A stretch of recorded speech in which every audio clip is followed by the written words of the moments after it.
Hello everyone, good morning. मैं हूं प्रीतम कुमार। आप सभी का हमारे YouTube channel data expert technical में स्वागत है और हम आशा करते हैं कि आप सभी अपने घर पर अपने फैमिली के साथ सुरक्षित और कुशल पूर्वक होंगे। तो क्लास स्टार्ट करने से पहले आप सबों से मैं रिक्वेस्ट करता हूं कि आप हमारे चैनल को सब्सक्राइब करें, लाइक करें और शेयर करें तथा बेल आइकन को भी दबाएँ ताकि जो भी नया सेशन हो उसका नोटिफिकेशन आप लोग तक पहुँच सके। और शेयर करना बिल्कुल भी ना भूलें, बिल्कुल भी ना भूलें। ज़्यादा से ज़्यादा शेयर करें ताकि जिन बच्चों के पास ये वीडियो नहीं पहुंचा है वो आपके माध्यम से उन सभी तक पहुंच सके।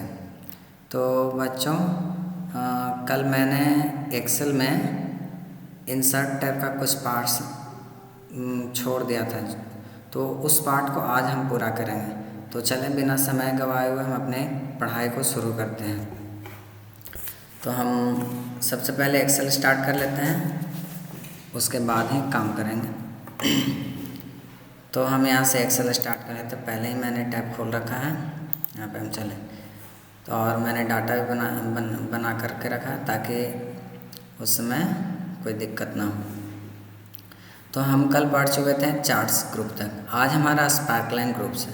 तो स्पार्कलाइन क्या होता है कि ये चार्ट का ही शॉर्ट फॉर्म होता है। जैसे हम लोग चार्ट्स में बनाते थे कि पूरे डेटा को एक साथ हम लोग चार्ट के माध्यम से दिखाते थे, लेकिन स्पार्कलाइन के माध्यम से हम क्या करते हैं, प्रत्येक सेल को बारीकी रूप से चार्ट के रूप में हम क्या करेंगे, दिखाएंगे, डिस्प्ले करेंगे बारीकी रूप से। तो उसके लिए हम अब चलते हैं स्पार्कलाइन ग्रुप का यूज करते हैं। तो पहला हमारा लाइन, हम लाइन के माध्यम से मिनी चार्ट के रूप में अपने डेटा को क्या करेंगे, समराइज करेंगे। तो उसके लिए जैसे देखिए हमारा है सेल फोन में हम स्वामी, ये जो है इस प्रोडक्ट को हम दिखाना चाह रहे थे, यहाँ पे हम रखें और यहाँ लाइन पे हम गए। लाइन पे हम जैसे ही गए तो हमारा क्रिएट स्पार्कलाइन का एक खुला पॉपअप। अब इसमें आपसे पूछा जा रहा है choose the data that you want, मतलब उस डाटा को आप चूज करिए जिसे आप डाटा रेंज में रखना चाहते हैं। तो हम इस डाटा को चूज कर लेते हैं, ये डाटा को हमको, ये इस डाटा को हमको दिखाना है, चूज कर लिए, ठीक है। अब लोकेशन आपसे पूछा जा रहा है choose where you want the sparkline to be place, मतलब कि आप उस स्थान को चूज करिए जहाँ पे स्पार्कलाइन को प्लेस करना चाहते हैं, मतलब रखना चाहते हैं। तो मैंने F2 चूज किया क्योंकि ये बारीक सेल के रूप में, मतलब कि प्रत्येक सेल को बारीकी रूप से दिखाना होता है चार्ट में, एक एक करके इसको हम देखते हैं। तो इसलिए मैंने F2 रखा है, जिसके सामने डाटा बनाओ उसी के सामने हम इसको दिखाएंगे। तो यह मैंने रखा। अब यहाँ से हम क्या करेंगे, ओके करेंगे। जैसे ओके करेंगे तो जिस सेल का हम डाटा चार्ट के रूप में, मिनी चार्ट के रूप में समराइज कर रहे थे, उसके सामने चार्ट बन गया। उसी तरीके से हमें और भी दिखाना है, तो यहाँ पे हम ले लेंगे, इंसर्ट पे जाएंगे और फिर उसी प्रकार से लाइन पे हम जाएंगे। लाइन पे चले गए, फिर से हम डाटा रेंज को सिलेक्ट करेंगे, ये कर लिए। अब उसके बाद हमारा लोकेशन तो खुद ब खुद सेट हो गया। अब यहाँ से क्या करेंगे, ओके करेंगे। अब प्रत्येक को हम निकालने से अगर हम टाइम बचाना चाहते हैं तो उसके लिए क्या करेंगे, जिस दोनों सेल में हम चार्ट बनाए वो दोनों सेल को सिलेक्ट करेंगे और यहाँ पे जो छोटा सा पॉइंट आपको दिख रहा है प्लस का, एकदम छोटा सा पॉइंट, अभी तो ये बड़ा सा है लेकिन एक लास्ट में कॉर्नर में एक ग्रीन टाइप का छोटा सा पॉइंट, उस पॉइंट पे हम जैसे ही कर्सर को ले जाएंगे तो हमारा इस तरह का आ जाएगा। अब माउस का लेफ्ट बटन दबा करके इसे हम क्या करेंगे, ड्रैग करेंगे। जैसे हम ड्रैग करेंगे तो हमारे पूरे सेल के डाटा का यहाँ पे चार्ट बन जाएगा। तो इस तरीके से बन गया। थोड़ा मैं इस रेंज को और बड़ा कर लूँ ताकि अच्छे से समझ सकें। मैंने बड़ा कर लिया। अब यहाँ पे देखिए, अब ये चार्ट मैंने तो बना लिया, अब इसको हमें क्या करना है, डिज़ाइन करना है। जैसे मैंने चार्ट बनाया तो उससे रिलेटेड स्पार्कलाइन टूल्स खोला जिसमें डिज़ाइन है। अब डिज़ाइन में हम स्टाइल वगैरह कर सकते हैं, जो स्पार्कलाइन उसका स्टाइल हमें चेंज करना है तो हम यहाँ से स्टाइल चेंज कर लेंगे। फिर उसके बाद है स्पार्कलाइन कलर, तो यहाँ स्पार्कलाइन का हम कलर चेंज कर सकते हैं कि किस कलर से हम इसको दिखा सकते हैं। फिर मार्कर कलर है, अब स्पार्कलाइन में जो भी मार्किंग करना है, जैसे हाई पॉइंट हो गया, लो पॉइंट हो गया, निगेटिव पॉइंट हो गया, यह सभी चीज़ को हमको मार्क करना है तो उसके लिए हम किसका यूज करेंगे, मार्कर कलर का। यहाँ पे गए, अब यहाँ से देखिए निगेटिव पॉइंट, चूँकि मैंने निगेटिव पॉइंट अपने डेटा में नहीं लिया इसलिए यहाँ पे निगेटिव पॉइंट शो नहीं करेगा। फिर उसके बाद है मार्कर। अब यहाँ से हम मार्क करते हैं। फिर हाई पॉइंट है, हाई पॉइंट को चलिए हम डिनोट करते हैं। तो हाई पॉइंट को मैंने येलो कलर डिनोट करने के लिए येलो कलर लिया। तो देखिए जहाँ पे भी हाई पॉइंट आपके डेटा में वहाँ पे येलो कलर से दिखाया जा रहा है। फिर उसके बाद हमारा है लो पॉइंट। अब जो सबसे कम पॉइंट का होगा, मतलब जिसका जो सबसे लो रेंज का होगा, उस पॉइंट को हमें दिखाना है। उस पॉइंट को हम ब्लैक कलर से दिखा लेते हैं। तो यहाँ पे हम कर लिए। तो अब देखिए जो सबसे लो पॉइंट है आपको यहाँ पे दिखाई दे रहा है, देखिए सारा दिख रहा है। तो इस तरीके से हम क्या कर सकते हैं, पॉइंट बाय पॉइंट मार्किंग कर सकते हैं। अब फर्स्ट पॉइंट को देखना चाहते हैं, फर्स्ट पॉइंट को आप किस कलर से, ब्लू कलर से देखना चाहते हैं, तो यहाँ पे क्लिक करें, फर्स्ट पॉइंट आपको ब्लू कलर से हो जाएगा। यहाँ से स्टाइल चेंज कर सकते हैं, तो मैंने अभी बताया जस्ट, ठीक है, देखिए चेंज हो गया। अब इसके बाद हमारे यहाँ पे शो। अब आप क्या क्या चीज़ इसमें दिखाना चाहते हैं, हाई पॉइंट को दिखाना चाहते हैं या नहीं दिखाना चाहते हैं। अगर दिखाना चाहते हैं तो यहाँ पे मार्किंग कीजिए, अगर नहीं दिखाना चाहते तब इस पर इससे मार्किंग को क्या कर दीजिए, हटा दीजिए। यहाँ से हटा दिए। तो जैसे मैंने हाई पॉइंट से मार्क को हटाया तो यहाँ पे देखिए हाई पॉइंट क्या हो गया, हाइड हो गया। जो मार्किंग था वो पॉइंट बिल्कुल ही हट गया। फिर लाना है तो फिर से इस पर जाएंगे, ठीक है। उसके बाद हमारा लो पॉइंट। लो पॉइंट में जस्ट सेम है, यहाँ से हम डी सिलेक्ट करेंगे तो लो पॉइंट मेरा हाइड हो जाएगा। अगर सिलेक्ट करते हैं आ जाएगा। फिर मार्कर से, यहाँ से हम मार्कर्स कर सकते हैं। जो भी पॉइंट है उसको हम मार्क कर लेंगे मार्कर्स के अनुसार, तो वो हमें दिखाएगा कि कहाँ कहाँ पे हम डेटा का पॉइंट बनाए हुए हैं। तो यहाँ पे हमारा डेटा का पॉइंट दिखा रहा है। लास्ट पॉइंट हम देखना चाहते हैं तो लास्ट पॉइंट आपके सामने है ही। ये सब इस तरीके से हम देख सकते हैं, ठीक है। अब उसके बाद आपका यहाँ पे है एक्सिस है। अगर आप इसमें एक्सिस डालना चाहते हैं, डेटा का एक्सिस टाइप करना चाहते हैं तो एक्सिस टाइप कर, नहीं करना है तो आप नहीं करें, या अपनी इच्छा अनुसार कर सकते हैं, वो आप पे डिपेंड करता है। एक्सिस को देखना आपको तो यहाँ पे कर लीजिए। एक्सिस आपको दिखा रहा है, देखिए दिख रहा है ये एक्सिस। जैसे हम लोग मैथ पढ़ते हैं तो उसमें एंगल, ये क्या बोलते हैं, डिग्री हम लोग बनाते हैं तो उसमें एक्सिस होता है ना, उसी तरीके से हम लोग इसमें भी काम करते हैं। तो ये हो गया। अब है आपका ग्रुप। तो इसमें ग्रुप आपको बनाना है, सारे सेल का ग्रुप करना है, तो यहाँ से ग्रुप कर लें। तो ये सारा एक ग्रुप में बन गया। अगर आप इसे ग्रुप में ना करना चाहते हैं तो यहाँ पे अनग्रुप कर दें, अनग्रुप हो जाएगा। क्लियर करना है, जैसे यहाँ पे बोल रहा है क्लियर सिलेक्टेड स्पार्कलाइन। अगर आप जो स्पार्कलाइन बनाए हैं उसे आप क्लियर करना चाहते हैं, उसके लिए आप यहाँ से काम कर सकते हैं। तो यहाँ पे फर्स्ट क्लियर सिलेक्टेड स्पार्क, इसका मतलब कि जिस स्पार्कलाइन को आप सिलेक्ट किए हैं उसे सिर्फ क्लियर करना है, तो उसके लिए फर्स्ट ऑप्शन का यूज करेंगे। अगर आप चाह रहे हैं कि क्लियर सिलेक्टेड स्पार्कलाइन ग्रुप्स, आप पूरे स्पार्कलाइन के ग्रुप को क्लियर करना चाहते हैं, तब आप इस ऑप्शन का यूज करिए, ठीक है। उसके बाद हमारा इधर है कॉलम और विन और लॉस, जो यहाँ पे भी आपको दिखाया हुआ है, कॉलम और विन और लॉस। तो यहाँ से भी हम काम कर सकते हैं। सेम वर्क आपका डिजाइन्स में यहाँ पे भी। तो हम चाहते हैं कि कॉलम और विन और लॉस का काम करें, तो चलिए मैं यहीं से बता देता हूँ। बस उसी डाटा को हम उसमें कन्वर्ट कर देते हैं। यहाँ पे हम क्लिक कर लिए और जो रेंज हम सिलेक्ट किए थे, इस रेंज को हम कॉलम में दिखाना चाह रहे हैं, कर लिए। और बाकी हमारा फिर से हम इसको कर लेते हैं, यहाँ पर साइड में रख लेते हैं और यहाँ पे कॉलम पे क्लिक करके इस रेंज को हम सिलेक्ट कर लेते हैं, कर लिए। ये हमारा लोकेशन दिखा रहा है। अब यहाँ से ओके करेंगे तो देखिए हम अकॉर्डिंग टू कॉलम देखना चाहते थे, तो यहाँ पे हो गया। अकॉर्डिंग टू लाइन बनाए तो यहाँ पे लाइन के अनुसार हो गया। अब हम देखना चाह रहे हैं विन और लॉस के, अकॉर्डिंग टू विन और लॉस, तो यहाँ पे जाएंगे और विन और लॉस पे क्लिक करें। अब उस रेंज को सिलेक्ट करेंगे जिसका हम डेटा यहाँ पे चार्ट के रूप में देखना चाहते हैं, यहाँ पे कर लिए। तो देखिए ये आपका विन और लॉस पे चल रहा है। तो विन और लॉस अगर बेटर रूप से और देखने अच्छे तो वहाँ पे कहीं पे आप माइनस पॉइंट कर लीजिए। जैसे मान लीजिए कि यहाँ पे हम यहाँ माइनस कर लेते हैं। ये हो गया हमारा, अब डेटा बन गया।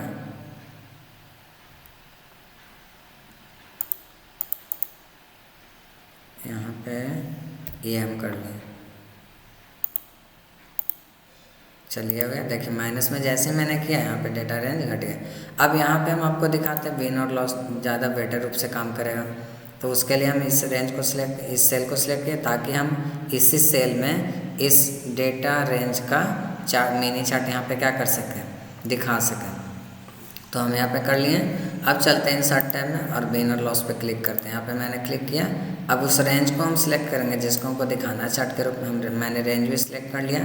अब यहाँ पे हम क्या करते हैं, ओके करते हैं। तो देखिए जो निगेटिव में जा रहा है, तो दो नेगेटिव पॉइंट यहाँ पे है, तो यहाँ पे नेगेटिव पॉइंट यानी विन और लॉस, यानी जो लॉस हो रहा है वो आपका रेड कलर से दिखा रहा है, और जो मतलब प्रॉफिट हो रहा है यानी विन हो रहा है वो आपका ब्लू कलर से हाईलाइट कर रहा है। तो इस डेटा में दो प्लेसेस पे हैं जो यहाँ पे माइनस साइन लगा है, यानी हमारा क्या हो रहा है, लॉस में जा रहा है। तो यहाँ पे 2 पॉइंट हैं जो आपका यहाँ पे दिखा रहा है। उसी तरीके से हम आगे भी काम करें। तो मेरे अनुसार हमें लग रहा है कि आप लोग को समझ में आ ही जाएगा, क्योंकि जिस प्रकार से हम लाइंस ऑप्शन का यूज करें सेम वही प्रकार आपका कॉलम है, लॉस है। बस आपको करना क्या है कि जिस सेल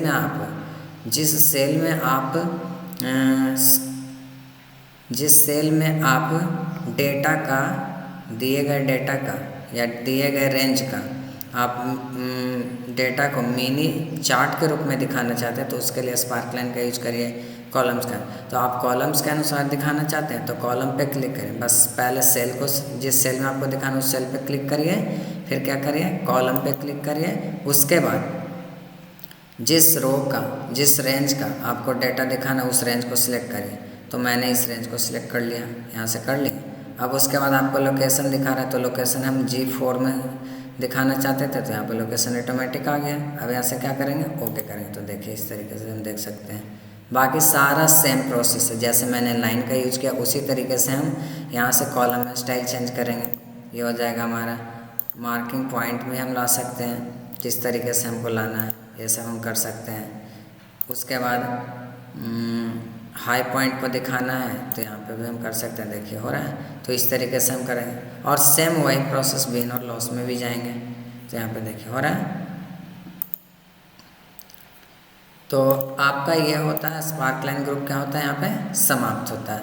अब आपको सबसे इम्पॉर्टेंट है फिल्टर्स, यानी फिल्टर। जैसे हम लोग मान लीजिए कि हम कहीं पे जाते हैं, खाद्य सामग्री होती है, जैसे मान लीजिए कि हमको तेल की आवश्यकता है और मेरे पास मस्टर्ड है यानी सरसों है, तो उससे हमको तेल बनवाना है। तो हम लोग क्या करते हैं, उस सरसों को ले जा कर के मील वाले दुकान में उसको क्या करवाते हैं, ये मतलब हिंदी में क्या उसको बोलते हैं, मगही में बोले तो जिससे पेराया जाता है, मतलब फ़िल्टर करवाया जाता है। तो उसी तरीके से हम लोग वहाँ जा कर के करते हैं। और जब फिल्टर ये होता है तो उसके बाद जो तेल निकलता है उसको हम लोग फ़िल्टर करते हैं, यानी छान करके अलग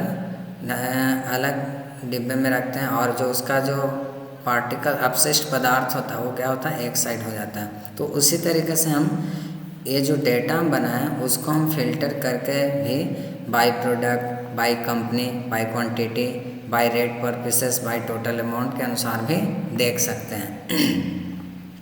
तो चलिए अब हम जो भी डेटा यहाँ पे बनाए हैं इसको हम ये कर लेते हैं, हटा देते हैं, डिलीट कर देते हैं। उसके बाद फिर हम क्या करेंगे,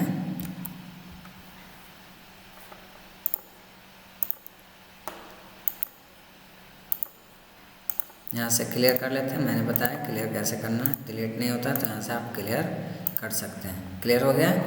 अब हमें क्या करना है, इंसर्ट टैब में फ़िल्टर ग्रुप का यूज करना है। फ़िल्टर ग्रुप का यूज करने के लिए आपको क्या करना होगा, सबसे पहले स्लाइसर हमें पढ़ना है। तो स्लाइसर या टाइमलाइन यूज करने के लिए सबसे पहले आपको क्या करना होगा कि आप जिस डेटा को बनाएं उस डेटा में आप पहले पाइवट टेबल लगाइए। क्या करिए, उस डेटा में आप सबसे पहले पाइवट टेबल लगाइए। तो पाइवट टेबल अप्लाई करने के लिए आपको क्या करना होगा कि जो डेटा आप बनाए हैं उस डेटा को सिलेक्ट करिए। तो मैंने डेटा जो बनाया था उसे सिलेक्ट कर लिया। अब जाएंगे पाइवट टेबल पे। पाइवट टेबल बना लिए। तो कल ही मैंने आपको पाइवट टेबल के बारे में बताया था कि पाइवट टेबल में आपसे पूछा जाएगा कि choose the data that you want to analyse, मतलब कि आप उस डाटा को सिलेक्ट करिए जिससे आप क्या करना चाहते हैं, एनालाइज करना चाहते हैं, मतलब समराइज करना चाहते हैं।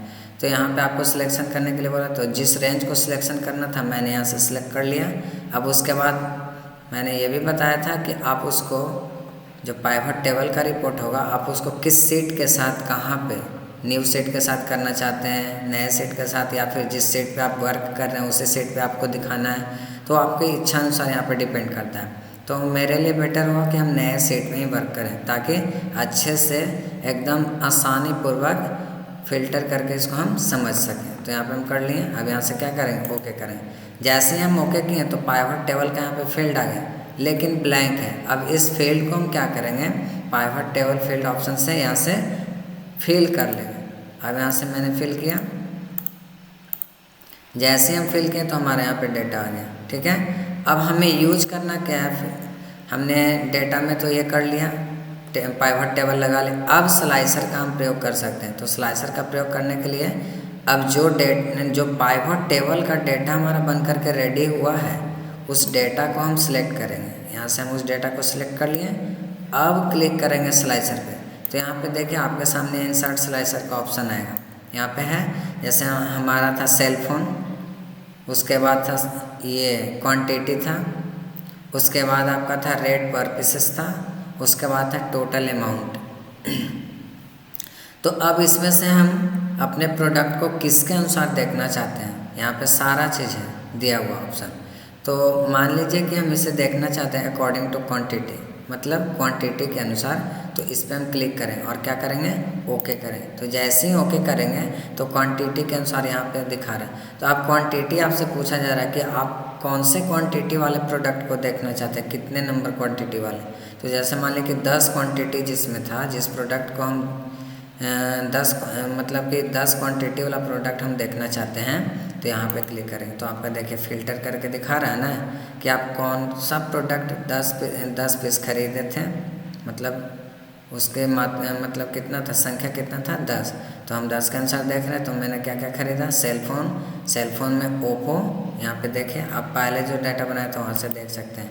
तो देखिए सेल फोन में ओप्पो है तो 10 पीस है, और यहाँ पे भी आप देख सकते हैं सेल फोन में ओप्पो है 10 पीस है, यहाँ पे दिखा रहा है। तो इस अनुसार हम देख सकते हैं। हम देखना चाह रहे हैं 4 के अनुसार, तो यहाँ पे हम 4 कर दें। तो देखिए जो भी प्रोडक्ट हम 4 पीस खरीदे हैं, तो यहाँ पे आपको दिखा रहा है कि कौन सा प्रोडक्ट खरीदे हैं और उसमें किस कंपनी का प्रोडक्ट खरीदे हैं, उसका रेट क्या है, टोटल अमाउंट क्या है, सारा चीज़ आपको दिखा रहा है। तो इस अनुसार भी हम फिल्टर करके देखते हैं। ये हो गया। अब हमें देखना है इसमें,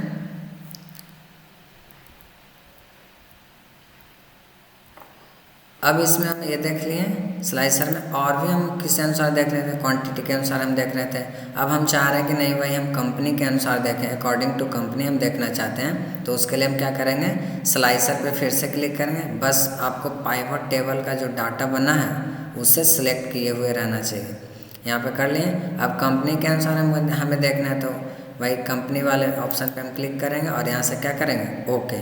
जैसे ही ओके किए तो हमारे सामने उन सारी कंपनियों का नाम आ गया जिसका जिक्र हम अपने बनाए गए डेटा में किए थे। तो यहाँ पे देखिए हम कौन कौन सा कंपनी का डेटा बनाए थे। बजाज था, Dell, HP, Lenovo, Onida, Oppo, Philips, Sony, Usha और वीवो एंड शाओमी। तो हम देखना चाहते हैं कि यहाँ पे फिलिप्स का हम देखना चाहते हैं। फिलिप्स कंपनी के अनुसार हम देखना चाहते हैं कि हमारा फिलिप्स कंपनी में कौन सा प्रोडक्ट था, उसके बाद कितना पीस खरीदा गया, उसका पर पीस कितना रेट था, टोटल अमाउंट कितना हुआ, उसको हम देखना चाहते हैं। उसके लिए हम फिलिप्स को इस पर हम क्लिक किए। अब यहाँ पे आपको देखें तो फिलिप्स कंपनी का हम क्या खरीदें, आयरन कितना पीस, 5 पीस। तो प्रत्येक 5 पीस हो गया। और यहाँ पे आपको सम ऑफ रेट दिखा रहा है, यानी पर पीस रेट कितना था, तो 750 रुपये पर पीस था, यानी एक पीस का रेट कितना था, 750। तो टोटल रेट यहाँ पे आपको दिखा रहा है। तो इस अनुसार भी हम देख सकते हैं। यहाँ पे मैंने देख लिया। तो हम समझते हैं कि आप लोग को ये क्लियर हो गया होगा मेरे अनुसार, स्लाइसर समझ गए होंगे। अब बात रही टाइमलाइन की। तो टाइमलाइन का यूज करने के लिए आपको क्या करना होगा, प्रोडक्ट में समय होना अनिवार्य है। जैसे हम कहीं पे खरीदने जाते हैं मार्केट में, शॉपिंग करने जाते हैं दुकान से कुछ भी, तो वहाँ पे हम कोई भी चीज़ अगर खरीदते हैं तो हमें सबसे पहले ये देखना चाहिए कि वो प्रोडक्ट कब बना है और कब उसका एक्सपायर होगा, मतलब वो कब ख़राब होने वाला है। तो यही चीज़ हमको देखना चाहिए। तो वहाँ पे MFG डेट करके लिखा होता है। MFG का मतलब होता है मैन्युफैक्चरिंग डेट, यानी जिस दिन वो प्रोडक्ट बना। तो तो उस अनुसार ही हमें शॉपिंग करनी चाहिए। नहीं तो ऐसा क्या होगा कभी कभी कि आप शॉपिंग करते हैं बिना डिटेल्स देखे हुए आप ख़रीद करके ले आए और यहाँ पे लाए तो पता चला कि ये प्रोडक्ट ही ख़राब है, तो बाद में तो आप वहाँ पे कुछ कर नहीं सकते हैं। तो इसलिए कोई भी चीज़ खरीदें तो उसके बारे में पहले पूरी तरह से जानकार हो जाए, उसके बाद ही खरीदें। तो यहाँ पे हम टाइमलाइन का यूज करने के लिए पहले क्या करेंगे, इसमें टाइम डालेंगे। तो यहाँ पे हम टाइम लिख देते हैं। अब यहाँ पे देखिए यहाँ पे टाइम हो गया हमारा, तो टाइम से अच्छा है डेट डालते हैं, डेट अच्छा रहे। मान लिया कि ये डेट हमारा है। अब यहाँ पे हम डेट डालते हैं, तो हमारा 4 अप्रैल है, इधर यहाँ से डालते हैं।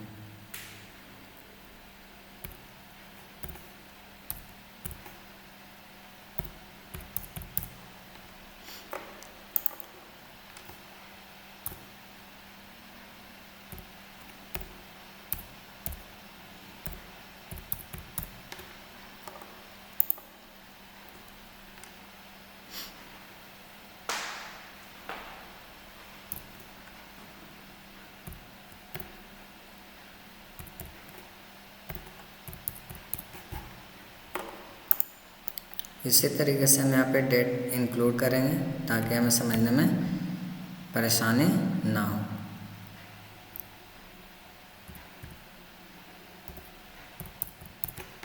ये हो गया।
इसी प्रकार और भी हम बना लेंगे।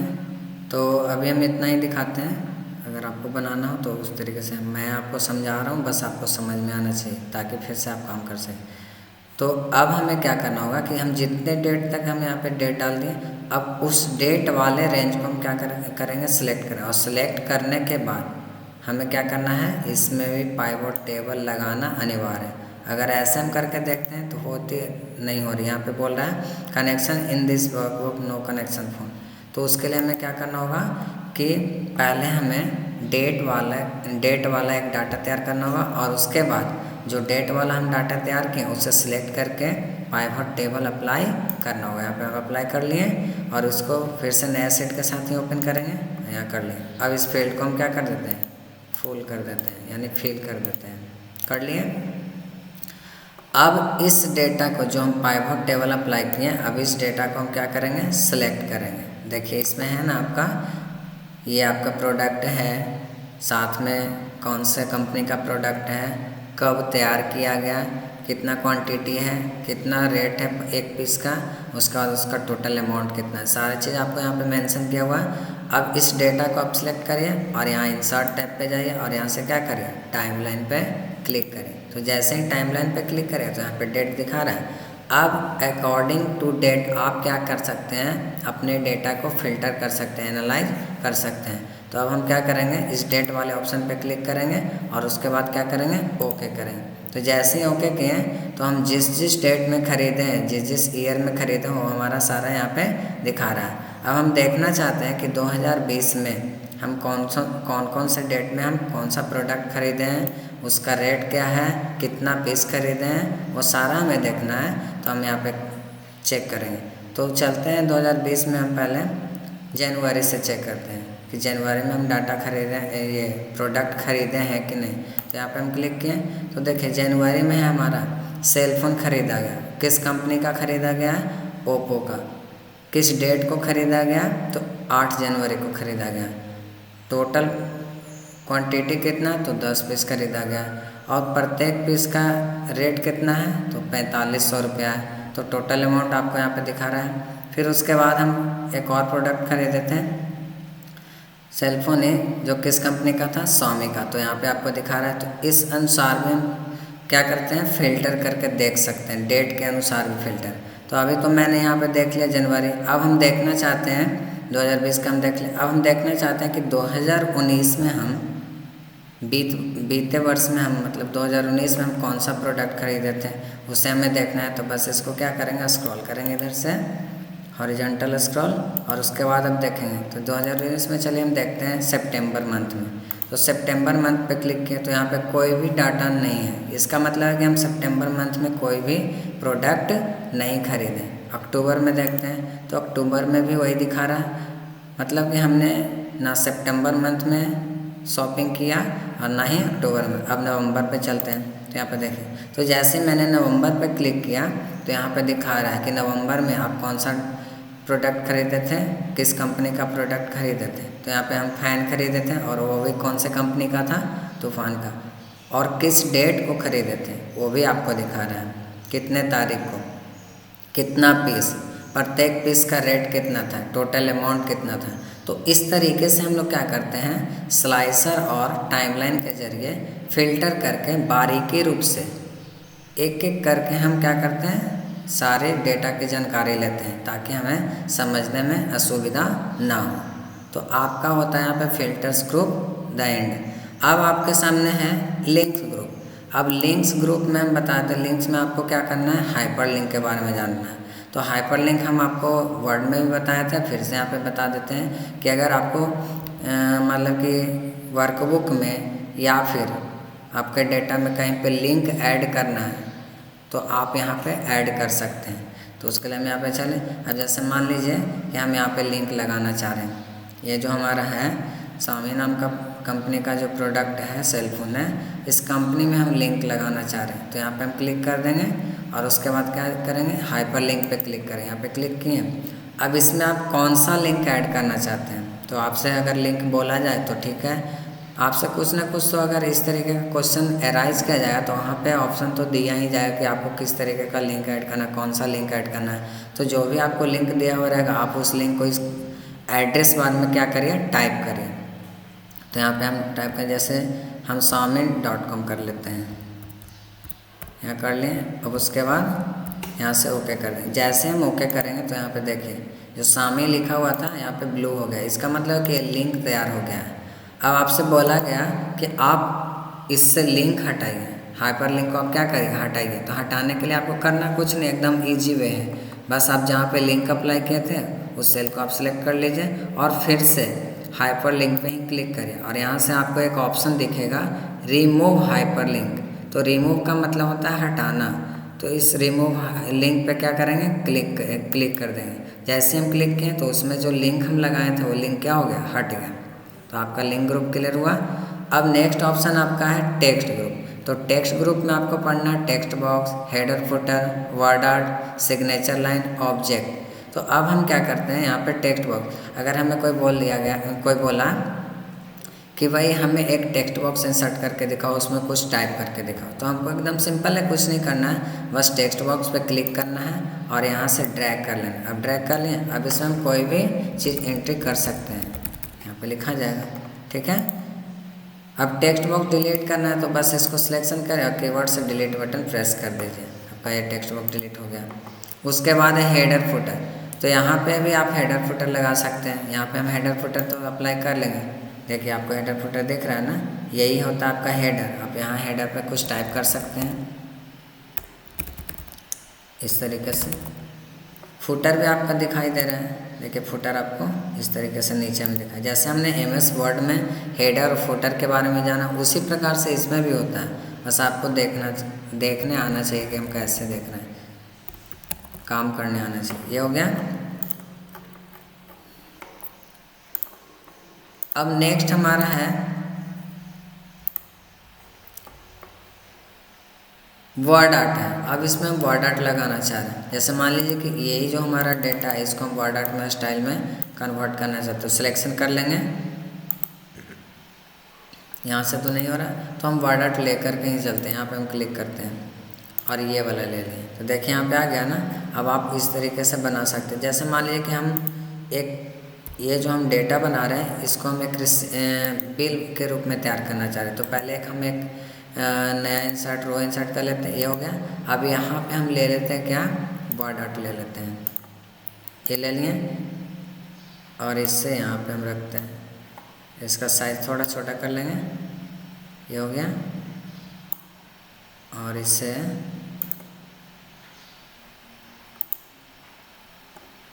ये जो टेक्स्ट लिखा हुआ है इसको हम हटा देंगे और इसके साइज को थोड़ा छोटा कर लेंगे। ये कर लिए। अब इसे यहाँ से ड्रैग करके यहाँ से ड्रैग करेंगे और वहाँ पे ले जा करके ड्रॉप कर देंगे।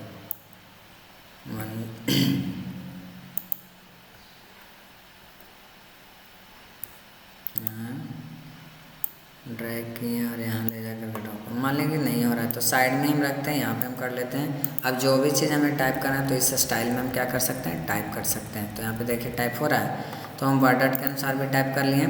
अब नेक्स्ट हमारा ऑप्शन है सिग्नेचर लाइन। तो सिग्नेचर लाइन के बारे में भी मैंने MS वर्ड में डिस्कस किया था, अब यहाँ पे भी कर रहे हैं। तो यहाँ पे आप जैसे मान लीजिए कि आप कोई कंपनी में वर्क कर रहे हैं, ठीक है, आपको डेटा तैयार करने के लिए बोला गया, तो आप डेटा तैयार कर लिए। तो आपको भी चाहिए कि आप डेटा बनाए तो उस पर आप अपना नाम मेंशन करिए सिग्नेचर में, ताकि आपको पता चल सके कि ये डेटा तैयार किसने किया, या फिर जो फाइल तैयार किया वो कौन तैयार किए हैं, कब तैयार किए हैं, वो सारी जानकारी के लिए आप यहाँ पे काम कर सकते हैं। तो हमें सिग्नेचर ऐड करना, तो यहाँ पे जाएंगे और यहाँ से हम किस पे क्लिक करें, माइक्रोसॉफ्ट सिग्नेचर लाइन पे। ऐड सिग्नेचर सर्विसेज पे नहीं करना है, यहाँ से हम सर्विस ऐड कर सकते हैं, लेकिन यहाँ पे आपको नहीं करना है, बस आपको ऑफिस सिग्नेचर लाइन पे क्लिक करें, यहाँ पे कर लेंगे। अब यहाँ पे सजेस्टेड साइनर, मतलब उनका नाम आपको यहाँ पे लिखना है जो सिग्नेचर करना चाहते हैं। तो मान लें कि हम डाटा एक्सपर्ट का लिखना चाह रहे हैं, यहाँ पे हम डाटा एक्सपर्ट लिख लिए। उसके बाद है सजेस्टेड साइनर्स टाइटल। अब टाइटल्स में लिखना है कि वो भाई जो काम के वो हैं क्या, तो डाटा एक्सपर्ट हमारा सेंटर इंस्टीट्यूट यहाँ पे लिख लेते हैं, ठीक है। अब यहाँ से क्या करते हैं, ओके। तो देखिए जहाँ पे आप जिस स्थान पे कर्सर रख के इस पे काम करें वो डाटा हमारा वहीं पे ऐड हो जाएगा। तो ये हो गया। अब है हमारा ऑब्जेक्ट। तो ऑब्जेक्ट भी मैंने बताया था, यहाँ पे भी बता देता हूँ। अब ऑब्जेक्ट पे हम क्लिक करेंगे तो ऑब्जेक्ट क्या होता है कि जैसे आप कोई वर्कबुक बना रहे हैं या कोई डॉक्यूमेंट तैयार कर रहे हैं, उसमें आप क्या करना चाहते हैं कि पहले से जो डाटा बना उसको आप आइकन के रूप में देखना चाहते हैं या ऐड करना चाहते हैं, या फिर आप चाहते हैं कि मैं एक नया डाटा तैयार करके उसे आइकन के रूप में अपने वर्कबुक में क्या कर दूँ, फिट कर दूँ। तो उसके लिए हम क्या करेंगे, यहाँ से अगर नए सिरे से चलना है तो क्रिएट ऑप्शन पे क्लिक करेंगे। तो मान लीजिए कि हम इसमें वर्ड का काम करना चाहते हैं, वर्ड डॉक्यूमेंट पे, तो यहाँ पे क्लिक किए और यहाँ डिस्प्ले एज आइकन, जिसे हम आइकन के रूप में देखना चाहते हैं, ओके कर लिए। अब क्या करेंगे, ओके। तो पहले हमारा वर्ड खुला। अब इस पर हम जो भी काम करेंगे वो काम हमारा एक्सेल शीट के साथ इंक्लूड होते जाएगा, वो भी आइकन के रूप में ही रहेगा वर्ड, बस हमें उसे ओपन करके देखना है। यहाँ पे मैंने किया, अब साइड में हम क्लिक कर देते हैं। तो देखिए यहाँ पे आइकन के रूप में आ गया। अब आप चाहते हैं कि इसे ओपन करें तो इस पर डबल क्लिक कर दें। तो जो डेटा आप इसमें एंट्री किए थे वो डेटा आपको यहाँ पे क्या हो रहा है, दिखाई दे रहा है। ये हो गया। अब इसमें एक और ऑप्शन था क्रिएट न्यू, तो हो गया। अब है क्रिएट फ्रॉम फाइल। तो फ्रॉम फाइल का मतलब कि पहले से जो फाइल बना हुआ उससे आपको क्रिएट करना है ऑब्जेक्ट। तब यहाँ पे जाइए और ब्राउज़ करके आप उस फाइल को सिलेक्ट करिए जिससे आप क्रिएट करना चाहते हैं। तो मान लें कि एक्सेल रिपोर्ट को हम करना चाह रहे हैं, यहाँ पे हम क्लिक किए और यहाँ से क्या कर देते हैं, इंसर्ट कर देते हैं। ये तो आ गया। अब इससे आप क्या करिए, लिंक करिए, तभी तो आप उसको देखिएगा। तो यहाँ पे लिंक टू फाइल पे आप इस फाइल को आप लिंक कर रहे हैं, तो ये कर लिए। अब उसे हम देखना चाहते हैं किस रूप में, आइकन के रूप में। तो तो आइकन के रूप में देखना चाहते हैं तो उसके लिए हम क्या करेंगे, डिस्प्ले एज आइकन पे क्लिक करेंगे और यहाँ से क्या कर देंगे, ओके करेंगे। तो अब देखिए हमारा वो भी आ गया। अब इसे हम ओपन करके देखना चाह रहे हैं तो इस पर क्या करेंगे, डबल क्लिक करें तो फिर से हम जो भी डेटा इस एक्सेल शीट में बनाए थे यहाँ पे हमारा दिख रहा है। ठीक है, नेक्स्ट हमारा ऑप्शन है सिंबल्स। तो सिंबल्स ग्रुप में बस इक्वेशन ऐड करना है, सिंबल ऐड करना है। आपको जिस तरीके का इक्वेशन ऐड करने के लिए बोला जाए आप यहाँ से इक्वेशन ऐड कर सकते हैं। और जैसे ही ऐड करेंगे तो इससे रिलेटेड टूल्स खुलेगा, तो आपको डिज़ाइन करना, फॉर्मेटिंग करना, आप जो भी आपको करना है आप कर सकते हैं। इसका डिस्कशन मैंने MS वर्ड में पहले ही कर चुका। अब आपको खुद से करना है, बस आप पढ़िए, समझिए और खुद से ट्राई करिए। ठीक है, उसके बाद आपको यहाँ पे है सिंबल भी एकदम सेम ही है। जिस तरीके का आपको सिंबल इंसर्ट करना, आप यहाँ से स्टाइल चेंज करके, फॉन्ट चेंज करके सिंबल भी चेंज कर सकते हैं। जैसा आप चाहते हो वैसा आप कर सकते हैं। और यहाँ से क्या करें, ओके करके इंसर्ट कर दें तो देखिए हमारा सिंबल आ गया। तो इस तरीके से हम यहाँ पे काम करते हैं। तो हमारा इंसर्ट टैब, एक्सेल का इंसर्ट टैब हमारा यहाँ पे समाप्त होता है। कल मैंने इसका आधा पार्ट, एक पार्ट बनाया था और इसका आज एक पार्ट बना दिया। तो हमारा 2 पार्ट में एक्सेल का इंसर्ट टैब क्या हो गया, कंप्लीट हो गया। तो आज के लिए मैं इतना ही रखता हूँ। कल फिर से हम नया वीडियो आपके सामने लेकर के आएंगे। और आप लोग को जो भी असुविधा हो रही है वो आप कमेंट में बताते रहें, ताकि हम उस पर पूरी तरह से पकड़ बना करके उसमें कुछ चेंजिंग करते रहें, बदलाव करते रहें। और जितना ज़्यादा से ज़्यादा हो सके आपसे रिक्वेस्ट है कि आप शेयर करें। Thank you, good bye.